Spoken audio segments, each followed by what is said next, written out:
దేవునికి స్తోత్రం చెల్లిద్దాం. స్తోత్రం స్తోత్రం స్తోత్రం స్తోత్రం స్తోత్రం స్తోత్రం స్తోత్రం. ఈ రాత్రి వేళ ప్రభు మనల్ని దర్శించి మనల్ని బలపరచబోతున్నట్లుగా దేవుని కృతజ్ఞతాస్తుతులు చెల్లిద్దాం. స్తోత్రం స్తోత్రం స్తోత్రం స్తోత్రం స్తోత్రం స్తోత్రం స్తోత్రం. మంచిది. పరిశుద్ధ గ్రంథంలో నుంచి కొద్ది మాటలు ఇది మనం ధ్యానించుకున్నాం. ఎప్పుడైనా మన జీవితంలో ప్రభువా నేను ఒక ఆశీర్వాదానికి కారణంగా ఉండాలి అని మనలో ఎప్పుడైనా ఆశ కలిగిందా?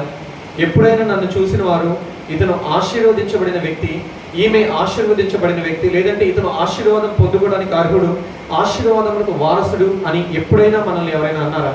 ఒకవేళ ఇటువంటి ఆశ గనక నీలో ఉండి ప్రభువా నేను ఆశీర్వాదానికి వారసుడిగా ఉండాలి, నా కుటుంబం ఆశీర్వదించబడ్డానికి, నా కుటుంబం దీవించబడ్డానికి, నా కుటుంబం హెచ్చించబడ్డానికి, నా కుటుంబం ఉన్నతమైన స్థితిలో నిలబడడానికి నేను కారణంగా ఉండాలి ప్రభువా అని ఆశ గనక నీలో ఉన్నట్లయితే ప్రభువు ఈ దినమున నీతోనే మాట్లాడుతున్నాడు. నీ కుటుంబానికి నీవు తలగా ఉండాలని దేవుడు ఆశపడుతున్నాడు. నీ కుటుంబానికి మాత్రమే కాదు కానీ పరిశుద్ధ గ్రంథంలో అనేకులు తమ కుటుంబానికి, అదేవిధంగా తమ బంధువులకు, స్నేహితులకు, తన తరములకు ఏ విధంగా దీవెనకరంగా ఉన్నారో పరిశుద్ధ గ్రంథంలోంచి ఈ దినమున మనము కొద్ది నిమిషాలు ధ్యానం చేద్దాం.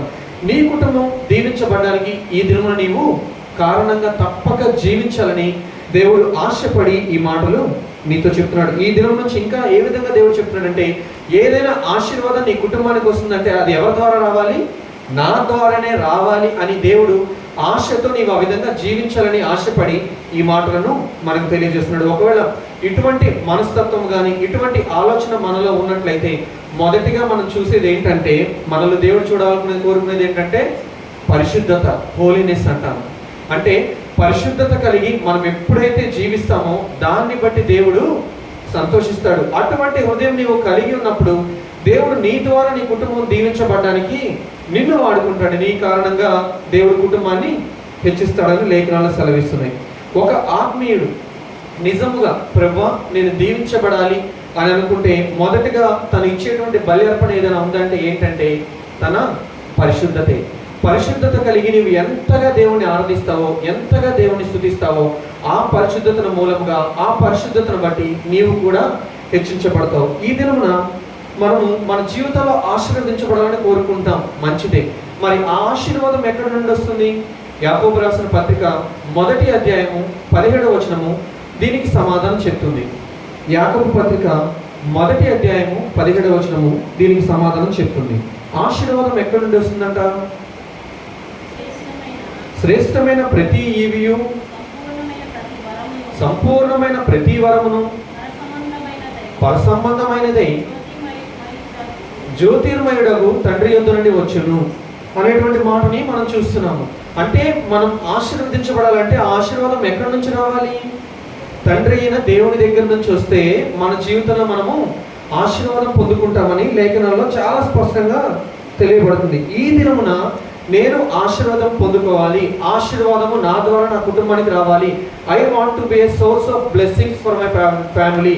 అంటే I want to be the channel for the blessings for my family అని కనుక నీవు అనుకున్నట్లయితే దేవుడి దినమున మన జీవితాల్లో కొన్ని విషయాలను మనకు తెలియజేస్తున్నారు. ఆల్రెడీ ఎవరైతే పరిశుద్ధులుగా జీవిస్తూ దేవుని యొక్క ఆశీర్వాదాలు పొందుకున్నారో వారిలో కొందరి జీవితాన్ని ప్రభు ఈ దినమున మన మధ్య పెడుతున్నాడు.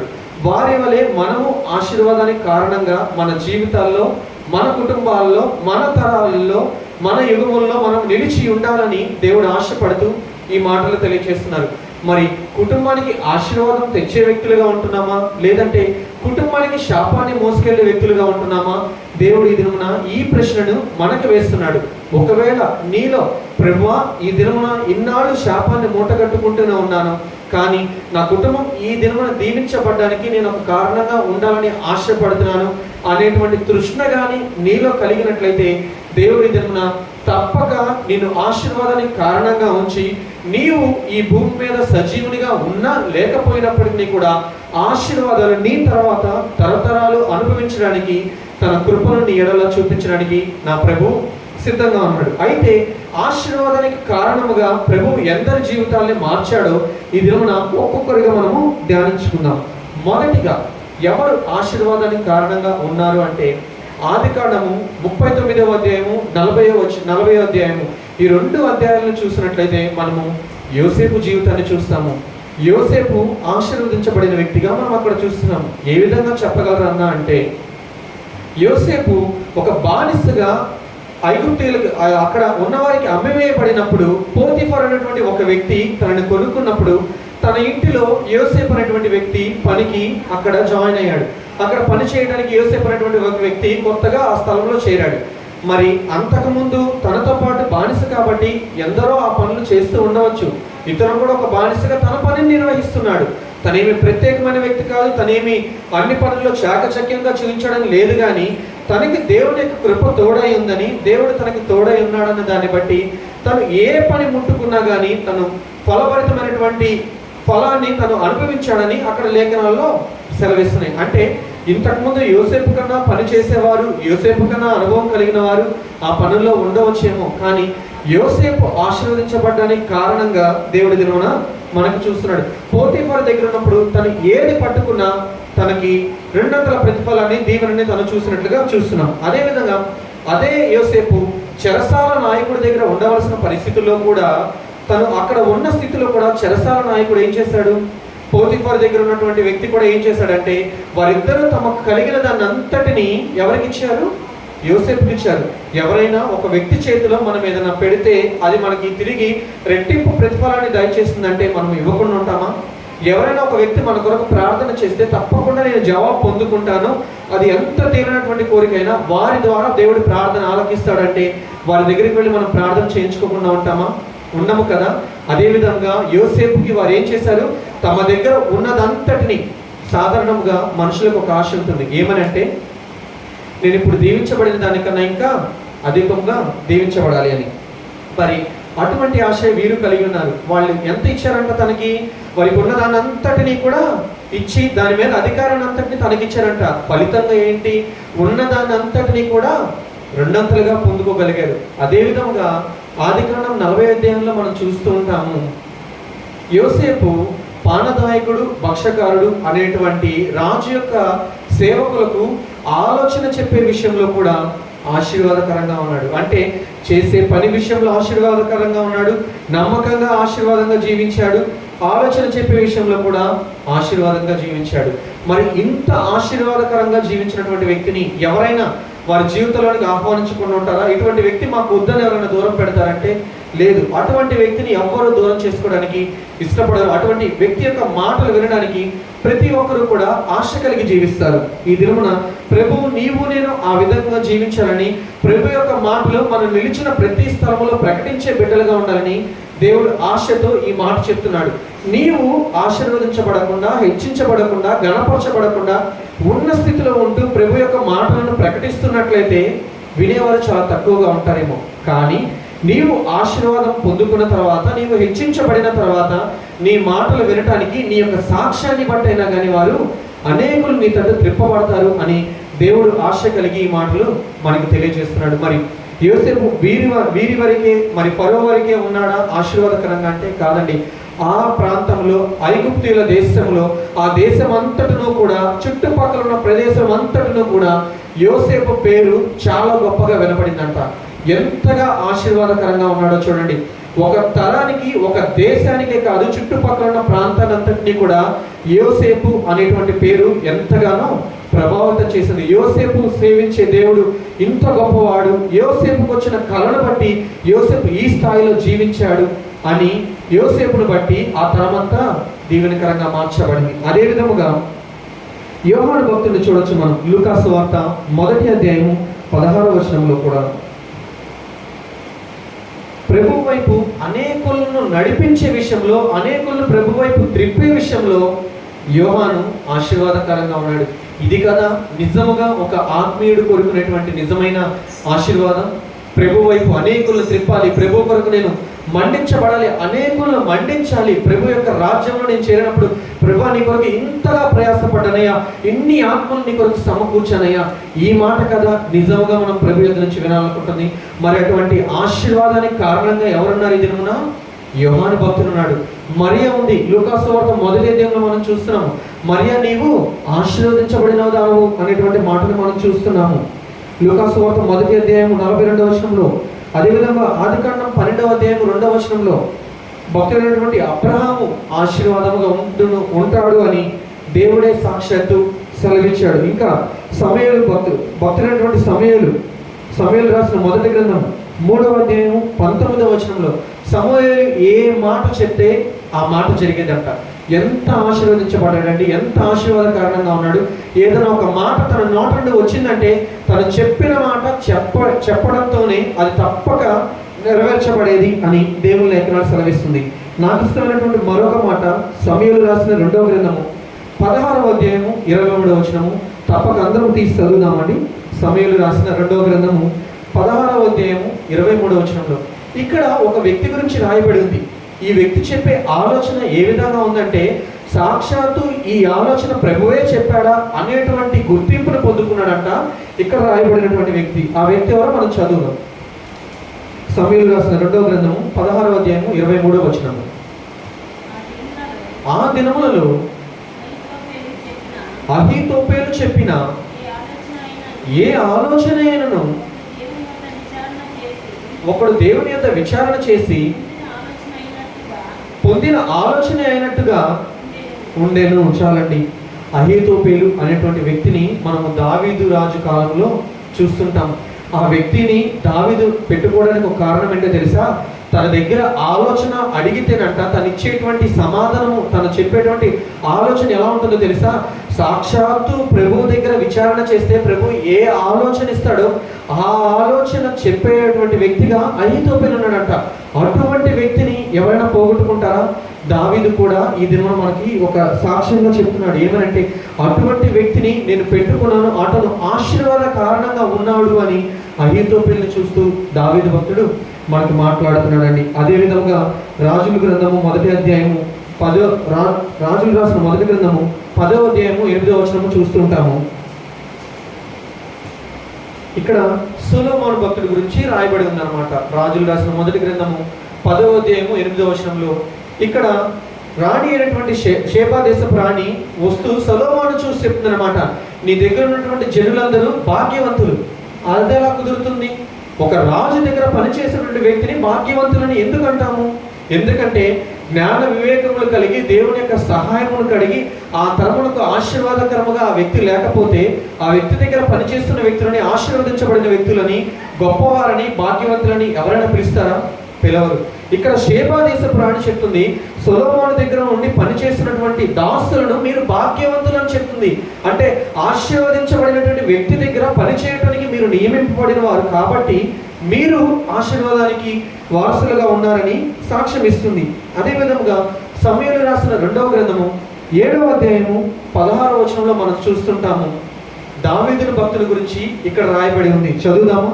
సమూయేలు రాసిన 2వ గ్రంథము 7వ అధ్యాయము 16వ వచనము.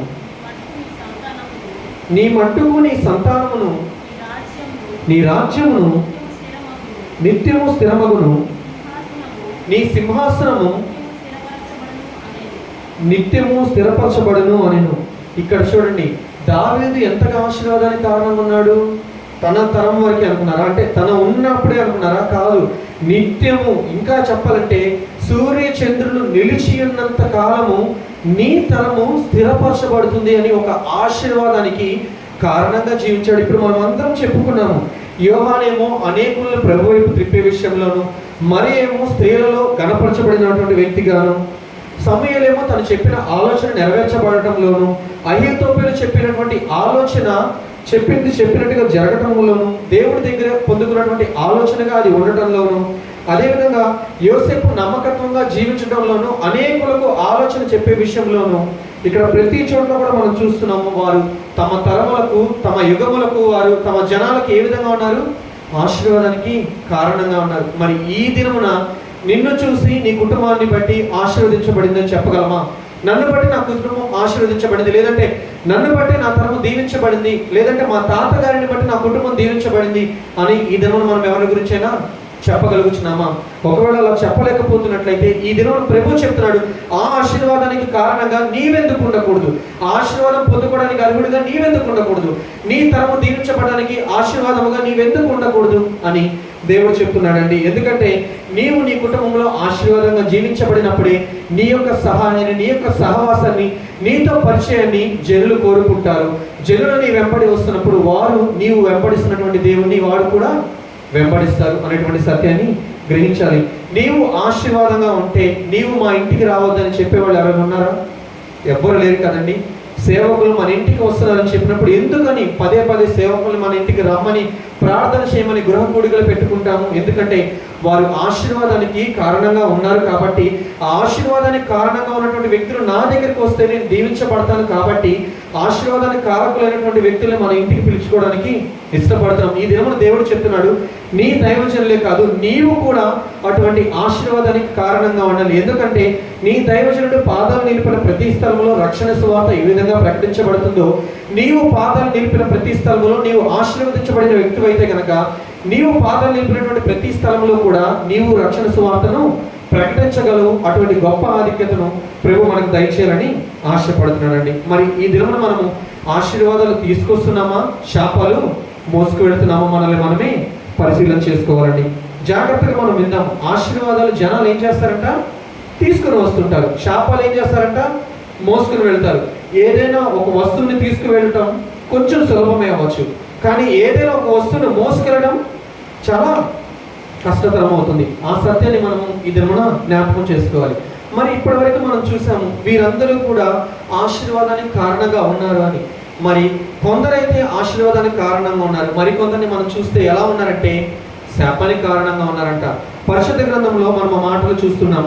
రాజుల రాసిన మొదటి గ్రంథము 21వ అధ్యాయము 22వ వచనాన్ని మనం చూసినట్లయితే రాజు అయినటువంటి ఆహాబు గురించి వ్రాయబడి ఉందన్నమాట. యెహోవా ఇలాగూ సెలవిచ్చెను, నేను నీ మీదకి అపాయము రప్పించెదను, నీ సంతతి వారికి నాశనము చేతును, అల్పులేమి గనులేమి ఇశ్రాయేలు వారిలో ఆహాబు పక్షమున ఎవరునూ నిలవకుండా మనుషులందరినీ నిర్మూలన చేతును ఉంచాలని. ఇక్కడ రాజులు రాసిన మొదటి గ్రంథము 21వ అధ్యాయము 22వ వచనంలో ఈ విధంగా రాయబడి ఉంది. ఏమనంటే రాజు అయినటువంటి ఆహాబు ఆశీర్వాదానికి జనాలు ఏ విధంగా కారణమవుతున్నారో శాపాన్ని తేవడానికి ఇంకొక వ్యక్తి కారణమయ్యారు. అతను ఎవరంట? రాజు. ఏ విధంగా కారణమయ్యాడంట? తను మాత్రమే పాపం చేయడంతో కాకుండా ఇశ్రాయేలీలు అందరూ పాపం చేయడానికి కారకుడయ్యాడంట. అంటే శాపాన్ని మూట కట్టుకోవడానికి కొందరు వ్యక్తులు ఉన్నారు. ఆశీర్వాదాన్ని మూట కట్టుకున్న వ్యక్తులు, ఆశీర్వాదానికి కారణంగా ఉన్న వ్యక్తుల్ని మనం ఏ విధంగా ధ్యానించామో, ఒక తరాన్ని అంతటినీ కూడా శాపంలో ముంచివేయడానికి ఒక రాజు ఉన్నాడంట. ఆ రాజు ఎవరో కాదు, ఆహాబు రాజు అని లేఖనాలు సెలవిస్తున్నాయి. మరొక వ్యక్తిని చూద్దాము. రాజులు రాసిన 2వ గ్రంథము 5వ అధ్యాయము 27వ వచనంలో చూసినట్లయితే గెహాజీ గురించి వ్రాయబడి ఉంది. గెహాజీ చేసిన పని ఏంటో మనందరికీ తెలుసు. అస్థిరమైనటువంటి ధనం కోసం పరిగెత్తి తన కుటుంబం అంతా కూడా కుష్ఠిరోగ పాలవటకు, నశించుటకు కారకుడయ్యాడు.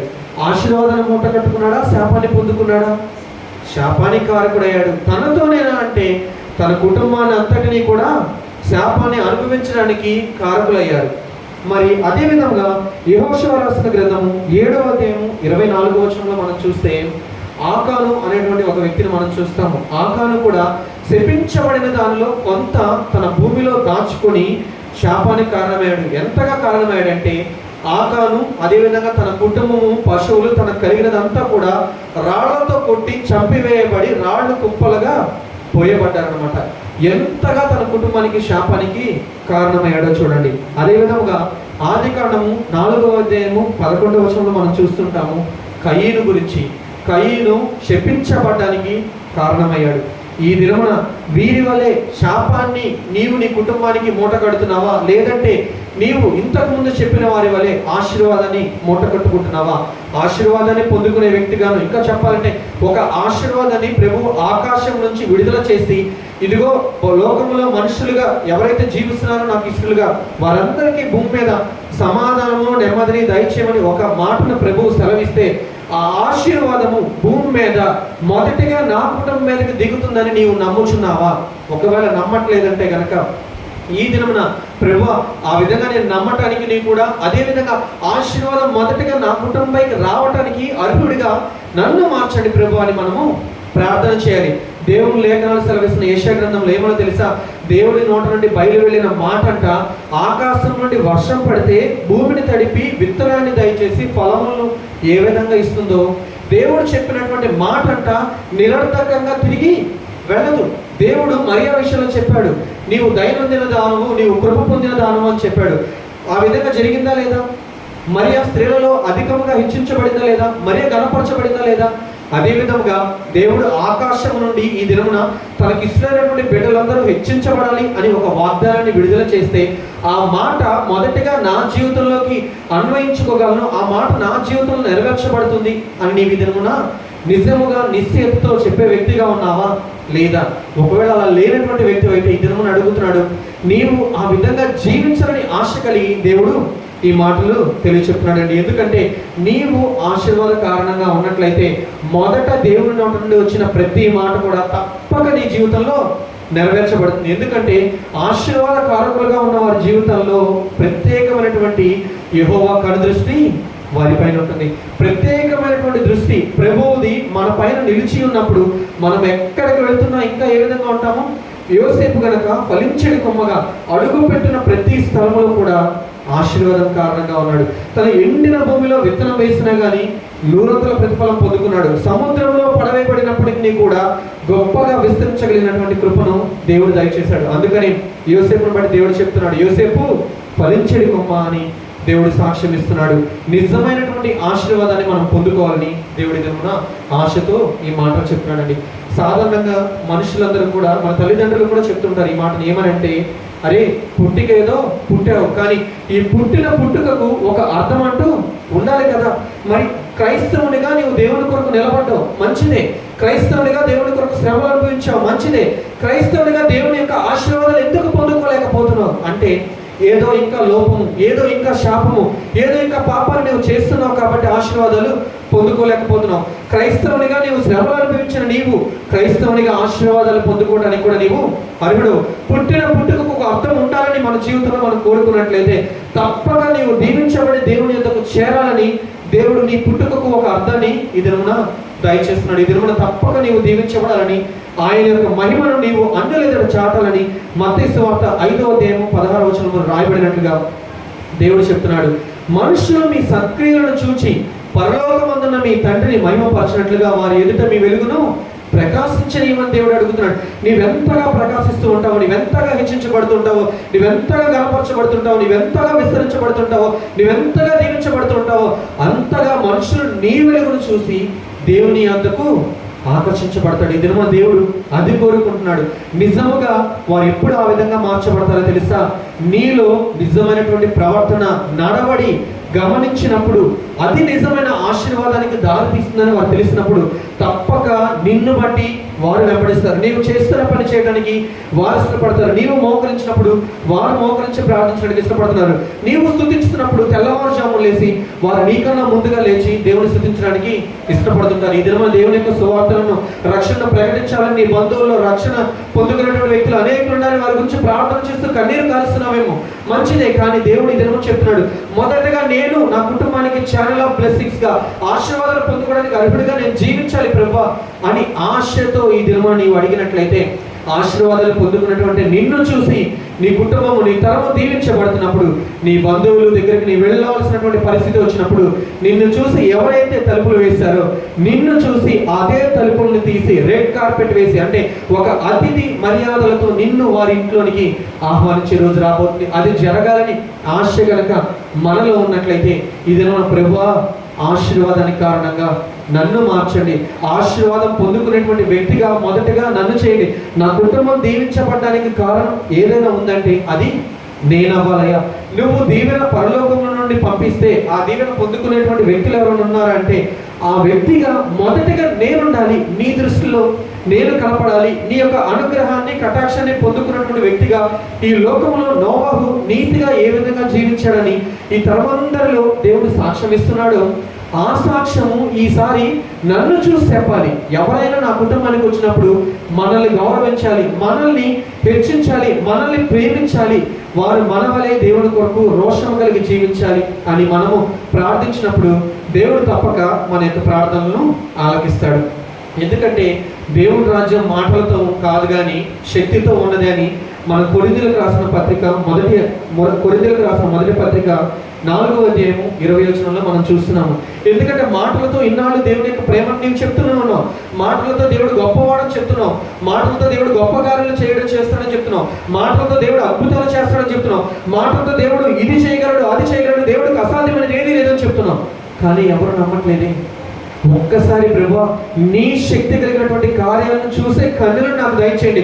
ఆ శక్తి కలిగిన కార్యం మొదటిగా నా జీవితంలో, నా కుటుంబంలో, నా బిడ్డల జీవితంలో జరగాలి. చూసిన ప్రతి ఒక్కరు కూడా ఇటువంటి కార్యాన్ని జరిగించాలంటే దేవుని శక్తి తప్పితే ఏ ఒక్కరి వల్ల కాదు అని చెప్పేటువంటి వ్యక్తిగా ఉండాలి తండ్రి. అటువంటి కార్యాన్ని నేను చూడాలి, అప్పుడు అనేకులు నన్ను చూసి నీ వైపు ఆకర్షించబడతారు అని చెప్తే దేవుడు తప్పక తన శక్తిని నీ వైపు చూపించడానికి ఇష్టపడుతున్నారు. ఇంతకీ ఇన్ని మాటలు మనము ఆశీర్వదించబడడానికి వారు కారకులుగా ఉన్నారు. కొందరు తమ కుటుంబాలు తరాలు శాపగ్రస్తులు కావడానికి కారకులుగా ఉన్నారని తెలుసుకున్నాం. మరి వారు ఆశీర్వాదానికి ఎలా కారకులయ్యారు? వారు ఆశీర్వాదం పొందుకోవటానికి, వారి తరములో దీవించబడడానికి కారణాలు ఏంటి అని మన పరిశుద్ధ గ్రంథంలో చూస్తే మొదటిగా మనం ఇందాక ధ్యానించినట్లుగా వారి జీవితంలో కనపరిచినటువంటి పరిశుద్ధమైనటువంటి జీవితం. పరిశుద్ధత నీవు ఏ స్థితిలో ఉన్నా, ఏ స్థాయిలో ఉన్నా కానీ ఉన్న స్థితి నుంచి అమాంతంగా నిన్ను ఉన్నతమైన స్థితిలోనికి నడిపించగలిగినది దేవుని కృప వలె. అదేవిధంగా దేవుని ఎడలో వారు కలిగినటువంటి, దేవుని ఎడలో వారు చూపించినటువంటి భయభక్తులు, అదేవిధంగా ఎప్పుడూ కూడా మేలనేది చేయాలి, నమ్మకంగా పనిచేయాలి, నిజాయితీగా యథార్థంగా దేవుని దృష్టిలో ఉండాలి, మనుషుల దృష్టిలో నేను ఆ విధంగా ఉండి దేవుని గణపరచాలని అటువంటి ఆసక్తి కూడా వారు ఆశీర్వాదానికి కారణంగా ఉండడానికి ఒకటి అంశముగా మారింది. అదేవిధంగా దేవుని ఎదుట వారు చూపినటువంటి భయభక్తులు, దేవుని మాటకు వారు ఇచ్చినటువంటి విధేయత, తమ జీవితాల్లో దేవుని వాక్యాన్ని అన్వయించుకునే విధానము కూడా, ఇటువంటి లక్షణము కూడా వారు ఆశీర్వాదానికి కారకులుగా ఉండడానికి కారణమైంది. వారు చూపినటువంటి ప్రవర్తన, వారు కృతజ్ఞత కలిగి దేవుని స్తుతించేటువంటి మనస్తత్వం, ఇవన్నీ కూడా వారు వారి తరముల్లో దీవించబడడానికి, వారి కుటుంబాలకు వారు ఒక ఆశీర్వాద కారణంగా ఉండడానికి కారణమైంది. మరి ఈ దినమున వీటిని పాటిస్తే నేను కూడా సొలొమోను వలె గొప్పవాడిగా ఉంటాను కదా, నేను కూడా నా కుటుంబానికి ఆశీర్వాద కారణంగా ఉంటాను కదా, నేను కూడా దావీదు వలె కారణంగా ఉంటాను కదా, నేను కూడా యోహాను వలె అనేకులను ప్రభు వైపు త్రిపితే నేను కూడా ఈ తరానికి ఆశీర్వాద కారణంగా ఉంటాను కదా, లేదంటే నేను కూడా వారి వలె ఉండాలి అని ఆశ కానీ నీలో ఉన్నట్లయితే దేవుడి దినమున మనతో చెప్తున్నాడు, వారి వల్ల నీవు ఉండడానికి నీకు సాధ్యమే. కాకపోతే ఇప్పుడు చెప్పినటువంటి లక్షణాలన్నీ నీవు నీ జీవితంలో కనపరిచినట్లయితే వారి వల్లే నిన్ను ఒక ఆశీర్వాద కారణంగా దేవుడు మార్చడానికి ఈ దినమున సిద్ధంగా ఉన్నాడు. అయితే నా ప్రశ్న, ఈ దినమున దేవుడు చెప్పినటువంటి మాటను విని ఆయనకు లోబడి ఆయన చెప్పినటువంటి మాటలను అంగీకరించి ప్రభువా నీవు చెప్పినట్లుగా పరిశుద్ధంగా జీవిస్తాను, నమ్మకంగా యథార్థంగా ప్రతినిత్యము నీ మాటకు లోబడి జీవిస్తాను, యథార్థమైనటువంటి ప్రవర్తన నేను కనపరుస్తాను, అన్యాయం చేయను, నమ్మకమైనటువంటి వ్యక్తిగా నేను జీవిస్తాను అనేటువంటి తీర్మానం నీవు ఈ దినమున తీసుకున్నట్లయితే కనుక దేవుడు తప్పక వారిని ఒక ఆశీర్వాదానికి కారణంగా ఏ విధంగా చేశాడో, దావీదును బట్టి తన తరాన్ని ఏ విధంగా ఆశీర్వదించాడో, చెప్పినటువంటి ఆలోచనను బట్టి అహీతోపేలు ఆ తరమునికి ఆశీర్వాద కారణంగా ఉన్నాడు. ఈ దినమున మనల్ని కూడా మన కుటుంబానికి ఒక ఆశీర్వాద కారణంగా మాత్రమే కాదు కానీ మన బంధువులకు, మన స్నేహితులకు, మనకు తెలిసిన వారికి, మన నెలవరులకు, అదేవిధంగా మన తరములకు ఒక ఆశీర్వాద కారణంగా దేవుడు మనల్ని నిలబెడతాడు. ఇది మనం ప్రార్థన చేద్దామా? మోకరించి దేవుడికి ప్రార్థన అడుగుదామా? ప్రభువా ఈ దినం నేను ఆశపడుతున్నానయ్యా, నోవాహుని పిలుచుకున్నావు, నోవాహు ఇదిగో ఈ తరమంతటిలో కూడా నీవే నా దృష్టిలో నమ్మకంగా జీవిస్తున్నావు, నీతిగా జీవిస్తున్నావు, కాబట్టి ఇదిగో నీవు రక్షించబడ్డానికి అర్హుడు అని సాక్షాత్తు ప్రభు ఎదుట, ప్రభు నోటి వెంట సాక్ష్యాన్ని పొందుకున్నాడు. మరి ఈ దినమున మన పరిస్థితి ఏంటి? ప్రార్థన చేద్దామండి. కొద్ది నిమిషాలు విన్న వాక్య ప్రకారంగా ప్రభు ఏదైనా దీవించబడ్డారు అంటే నా కుటుంబంలో ఆ ఆశీర్వాదానికి కారణంగా నేనే ఉండాలి యేసయ్యా అని భారముతో ప్రార్థన చేద్దాం. యేసయ్య, ఈ దినమును తప్పకుండా నేను ఆశీర్వాదానికి కారణంగా ఉండాలి తండ్రి. ఈ దినమును తప్పకుండా నేను ఆశీర్వదించబడాలి తండ్రి. నా కుటుంబం ఆశీర్వదించడానికి నేనే కారణంగా కావాలి తండ్రి. నా తరములు దీవించబడడానికి నేను ఆశీర్వాదకరణంగా ఉండాలి తండ్రి. ఇంకెన్నాళ్ళు ఆశీర్వాదం పొందుకోకుండా ఉంటావు? ఇంకెన్నాళ్ళు దేవుని మాటను నిర్లక్ష్య పెడతావు? ఉన్న స్థితిలోనే ఉండిపోతున్నావు. దేవుడు నీకు సెలవిస్తున్నాడు, నీవు పైకి ఎదగాలి, నీవు పైకి ఎగరాలి, నీవు ఉన్నత శిఖరాలు అధిరోహించాలి అని దేవుడు ఆశపడుతున్నాడు. ఎలా ప్రభువును గణపరచగలను, ఎలా ప్రభు కొరకు ఆత్మను సంపాదించగలని దేవుడిని అడుగుతున్నావా? ఇదేమో దేవుడు సాక్ష్యం ఇస్తున్నాడు. ఇదిగో, నీవు ఈ లక్షణాలన్నింటినీ నీ జీవితంలో కనపరిచినట్లయితే నిన్ను నేను ఒక ఆశీర్వాదానికి కారణంగా మారుస్తాను. నిన్ను బట్టి అనేకులు నా వైపు నడిపిస్తాను. నిన్ను బట్టి నేను అనేకులు నా వైపు ఆకర్షించుకుంటాను. నీవు నా మాట వింటే భూమి మీద ఉన్న సమస్త జన్మల కంటే అత్యధికముగా హెచ్చిస్తాను అని దేవుని లేఖనాలు సెలవిస్తున్నాయి. ఆయన హెచ్చిస్తే ఆయన హెచ్చింపును ఎవడో ఆపలేడు కదా. ప్రభువా, నీవు హెచ్చించే ఆ హెచ్చింపులోనికి నన్ను మీరు నడిపించండి యేసయ్య.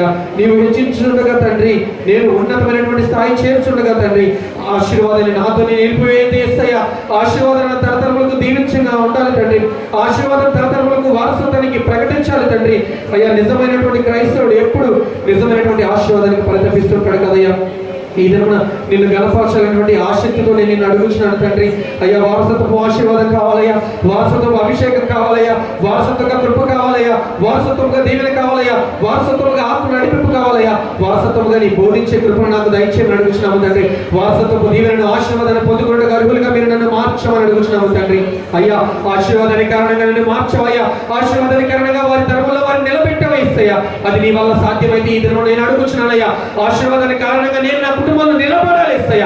ఆశీర్వాదం ఏదైనా వస్తుందంటే అది నా ద్వారా నా కుటుంబానికి వచ్చిందని నా కుటుంబంలో బంధువులు స్నేహితులు అందరూ తెలుసుకోవాలయ్యా. నా కుటుంబానికి బంధువులకు స్నేహితులకు నాకు తెలిసిన వారందరికీ నేను ఒక ఆశీర్వాదంగా ఉండాలి తండ్రి. యేసయ్య, నేను పొందుకున్నటువంటి ఆశీర్వాదాలు అంతా నిలిచిపోవాలని నేను ఆశపడట్లేదయ్యా. నేను పొందుకున్నటువంటి ఆశీర్వాదం నా కుటుంబాలకు తరతరములకు దీవెనకరంగా ఆశీర్వాదకరంగా ఉండాలని ఆశపడుతున్నానయ్యా. యూసుఫ్ని ఎంతగా హెచ్చించావయ్యా, యూసుఫ్ని ఎంతగా ఆశీర్వదించావయ్యా. తన కుటుంబాన్ని, తన బంధువులనే కాదయ్యా, ఒక దేశాన్ని చుట్టుపక్కల ఉన్నటువంటి ప్రాంతాలంతటి ప్రభావితం చేయనంతగా గొప్పగా ఒక ఆశీర్వాదానికి కారణభూతుడిగా చేసావు యేసయ్యా. ఈ దినమున నా తరములకు కారణభూతుడిగా నేను ఉండాలని అడుగుతున్నాను తండ్రి. నా తరంలో నేను ఒక గొప్ప సేవకుడు, ఒక గొప్ప ప్రవక్తనుడు, ఒక గొప్ప ప్రార్థన పరుడున్నాడు, ఒక గొప్ప దైవజనుడు ఉన్నాడు, ఒక గొప్ప ప్రార్థన జవాబు పొందుకోగలిగినటువంటి సేవకుడు ఉన్నాడని మా ప్రభా నన్ను చూసిన వారు సాక్ష్యం చెప్పాలి తండ్రి. అటువంటి వ్యక్తిగా మీరు నన్ను మార్చమని అడుగుతున్నాము తండ్రి. శ్రేష్టమైన వాటిని మేము పొందుకోవాలని మీరు ఆశపడుతున్నారు తండ్రి. అందుకే కదా యేసయ్య మీరు నీ వాక్యం ద్వారా నాతో మాట్లాడారు. ఇంకెన్నాళ్ళు ఉన్న స్థితిలో ఉంటావు, ఉన్నతమైన శిఖరాన్ని అధిరోహించాలని నీ లేఖనాల ద్వారా మీరు మాతో మాట్లాడారు తండ్రి. ఆశీర్వాదానికి కారణంగా నేను ఉండాలని నాకు తెలియజేశావు తండ్రి. ఇన్నాళ్ళు ఆశీర్వాదం పొందుకోవాలి పొందుకోవాలి పొందుకోవాలని ఆశ కలిగాను, కానీ ఆశీర్వాదానికి కారణంగా నేను ఉండాలని అనుకోలేదేమో నాయన. ఈ దినమున నాయన ఆశ కలిగి అడుగుతున్నాను తండ్రి. నేను పాదం నిలిపిన ప్రతి స్థలంలో ఆశీర్వాద కారణంగా నేను నిలబడాలి తండ్రి. నేను పాదం నిలబడినటువంటి ప్రతి స్థలంలో కూడా నేను అక్కడ ఆశీర్వాదాలు పొంగి పోలాలి తండ్రి. నిజమైనటువంటి ఆశీర్వాదానికి అర్హుడిగా మీరు నన్ను మార్చండి యేసయ్య. యేసయ్య, నీ సన్నిధిలో ప్రార్థిస్తున్నాను. ఈ నీ సన్నిధిలో గోజాడుతున్నాను తండ్రి. అయ్యా, నా తరం ముగించలేపే, ఈ లోకంలో నా ఆయుష్ నేను ముగించలేపే తనను అడుగుచున్నాను తండ్రి. తప్పక నేను ఆశీర్వదించబడాలి, తప్పక నేను దీవించబడాలి, తప్పక నేను హెచ్చించబడాలి, తప్పక నేను గణపరచబడాలి. అది నీ వల్లే సాధ్యం యేసయ్య. నిన్ను అడుగుచున్నాను యేసయ్య. నన్ను ఆశీర్వదించండి యేసయ్య. నన్ను అభిషేకించండి యేసయ్య. నీ కృపతో నింపండి యేసయ్య. ఆత్మ నడిపింపును దయచేయండి యేసయ్య. దీవెనకరంగా మార్చండి యేసయ్య. నా తరానికి నేను దీవెనకరంగా మార్చబడాలి. నా తరంలో దీవించబడడానికి ఇదిగో మా గొప్ప సేవకులు, మా తాతగారు, మా దైవజనుడు, మా తండ్రి గారు ఇంతగా ప్రయాసపడ్డారని ఆయన ఒక ఆశీర్వాదానికి కారణభూతులుగా మమ్మల్ని మీరు నిలబెట్టమని అడుగుతున్నాము తండ్రి. ప్రభా, నీకే స్తోత్రము స్తోత్రము స్తోత్రము స్తోత్రం నాయన. ఇది నీ సన్నిధిలో అడుగుతున్నాము తండ్రి. నన్ను ఆశీర్వాదానికి కారణభూతులుగా మార్చేస్తాయా, మార్చండి మార్చండి తండ్రి. ప్రార్థన చేద్దాం, ప్రార్థన చేద్దాం, ప్రార్థన చేద్దాం. నోరు తెరిచి అడగండి. నీ కుటుంబం నిలబడడం సాధ్యం కాదేమో, నీ ఒక్కరిగా నీవు నిలబడడం సాధ్యం కాదేమో, పడిపోతున్నావేమో, కానీ నీ కుటుంబాన్ని నిలబెట్టడం, నీ కుటుంబాన్ని, నీ తరాన్ని స్థిరపరచడము, నేను గొప్ప చేయడం, నేను హెచ్చించడం, నేను ఆశీర్వదించడం, ఉన్నతమైనటువంటి స్థితిలో నేను నిలబడటం నా ప్రభువుకి అసాధ్యం కాదు. నా ప్రభువుకి సమస్తము సాధ్యమే. నోరు తెరుస్తావా అడుగుని, నోరు తెరిచి దేవుని అడుగుతావా, నోరు తెరుస్తావా ప్రభు యొక్క తరమున. ప్రభు నా తరం ఆశీర్వదించబడాలి. నీవు ఆశీర్వదించేంత వరకు నేను విడిచిపెట్టను. యాకోబుని పోచాడు, యాకోబుని దేవుడు పెరుగులాడు. యాకోబుని గెలిపించిన దేవుడు నిన్ను గెలిపిస్తాడు. యాకోబుని ఆశీర్వదించిన దేవుడు ఈ దినమున యాకోబు తరాన్ని స్థిరపరిచినట్లుగా నిన్ను కూడా స్థిరపరుస్తాడు. నోరు తెరిచి అడుగుతావా దేవుడిని, నోరు తెరిచి ప్రభువుకు ప్రార్థన చేస్తావా? ఇదిగో నువ్వెవరు నీతో మాట్లాడడానికే దేవుడు ప్రత్యేకపరుచున్నాడు. అనేక నీ మధ్యలో లేదేమో, ఎక్కడ ఇద్దరు లేక ముగ్గురు ఏకీభవిస్తారో వారి మధ్య నేను ఉంటానన్నాడు. ఆయన మాట సెలవిస్తే కార్యం జరగకుండా ఉంటుంది అనుకున్నావా? ఆయన హెచ్చిస్తానని మాట ఇస్తే జరగలేదనుకుంటున్నావా? తప్పక నా ప్రభు హెచ్చించడం సమర్థుడు, తప్పక నా ప్రభు నేను గణపరచడం సమర్థుడు. ఇతను దేవుడు అడుగుతావా? యేసయ్య నా తలను దీవించబడాలి, నా తలను ఆశీర్వదించబడాలి తండ్రి, నా కుటుంబానికి నేను ఆశీర్వాద కారణం ఉండాలి. అడగండి అడగండి అడగండి అడగండి అడగండి. ఎంత ఆశ అయితే నీలో ఉందో, ఎంత కృప అయితే నీవు కావాలనుకున్నావో, ఎంత అభిషేకం అయితే నీ బిడ్డల పైన ఉంచాలనుకున్నావో, ఎంతగా అయితే నీ బిడ్డలు ఉన్నతమైన స్థితిలో ఉండాలనుకున్నావో, ఎంతగా అయితే నీ బిడ్డలు దేవుని సేవలో వాడబడాలనుకున్నావో, ఎంతగా అయితే ఆత్మీయ ఆశీర్వాదాలు చూడాలనుకున్నావో అంత ఆసక్తితో దేవుడు అడిగాడు. అంత ప్రయాసం నీ విధంగా కల్పించుంటే అడగండి అడగండి. ప్రభు నీ విధంగా ఆశీర్వాదిస్తే కానీ పోనయ్యా, ఆశీర్వాదాల కారణంగా నేను నన్ను మారుస్తాను మాటిస్తే కానీ పోనయ్యా, నేను నీతో నిబంధన చేసుకుంటానయ్యా, ఆశీర్వాదానికి వారికి ఉన్నట్టుగా నేను నువ్వు చెప్పిన లక్షణాలన్నింటినీ చేస్తానయ్యా. ఈ దేవుడు తప్పక నేను ఆశీర్వదించబడాలి ఇస్తాయా, ఈ దేవుడిని ఆశీర్వాదం పొందుకోవాలి ఇస్తాయా అని దేవుడు మనసారా అడుగుతాం. దేవుడి మనసారా ప్రార్థన చేద్దాం, ప్రార్థన చేద్దాం, ప్రార్థన చేద్దామండి.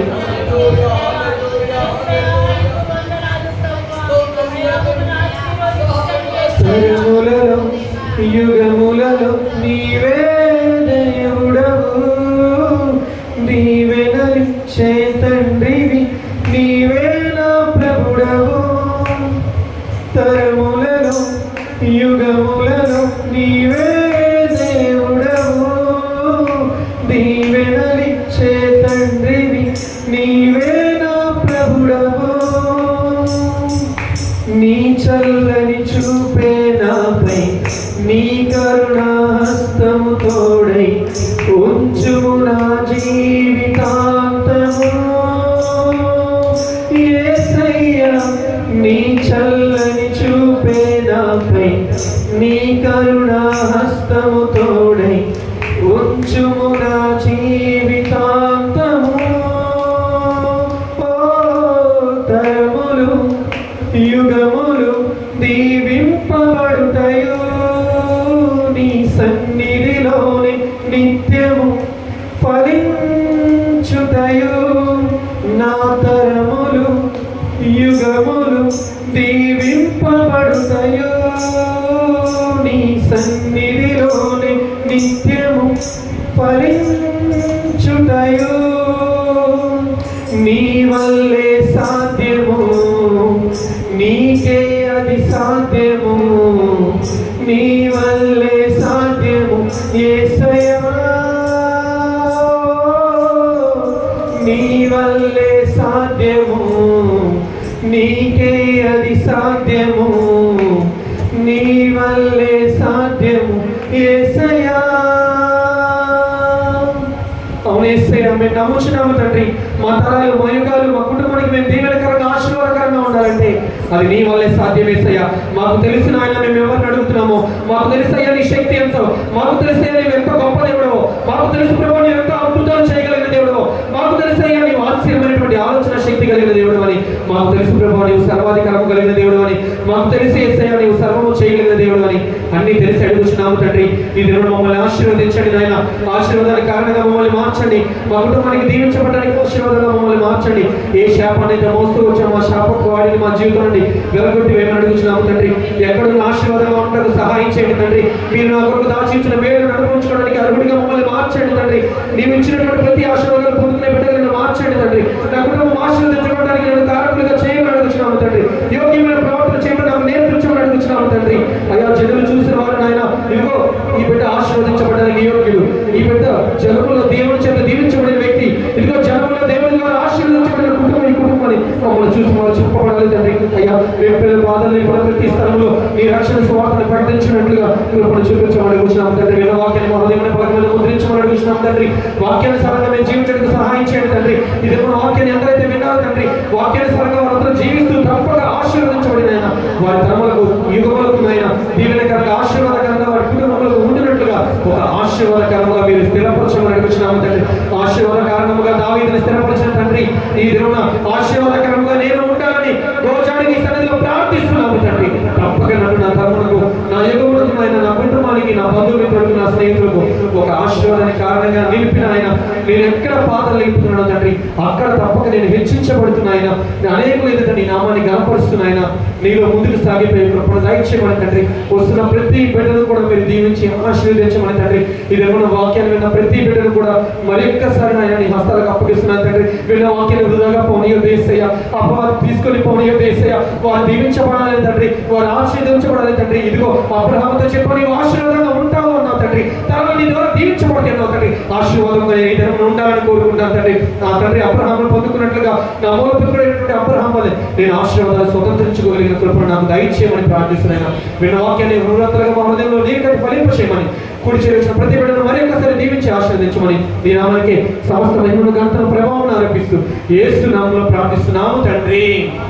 ఆమేన్, ఆమేన్, ఆమేన్. దేవుడు కూడి వచ్చిన ప్రతి బిడ్డను కూడా బహుగా దీవించి ఆశీర్వదించునుగాక. దేవుడు ఇచ్చేటువంటి ప్రతి ఆశీర్వాదాన్ని పొందుకునే బిడ్డలుగా, ఆశీర్వాద కారణంగా ప్రభు మన తరముల్లో మనల్ని స్థిరపరచునుగాక.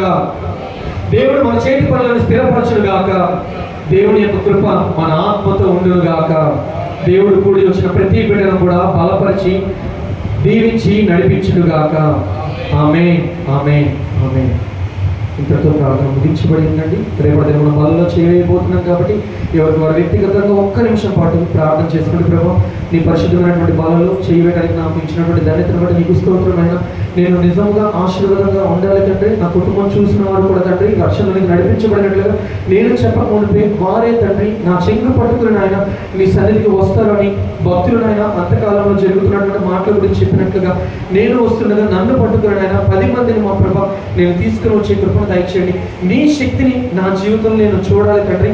దాన్ని చూసినటువంటి అన్నిటి కూడా ఆయన అనేకులు నింపబట్టకు నాకు సహాయం చేయమని ప్రార్థన చేసుకునే వ్యక్తిగతంగా ఇక్కడ నుంచి సమాధానంగా వెళ్దాము. దేవుని యొక్క కృపాక్షరంలో ఆయన సన్నిధి సమాధానం కూడి వచ్చిన మనందరికీ తోడై ఉండి నడిపించునుగాక. ఆమేన్, ఆమేన్.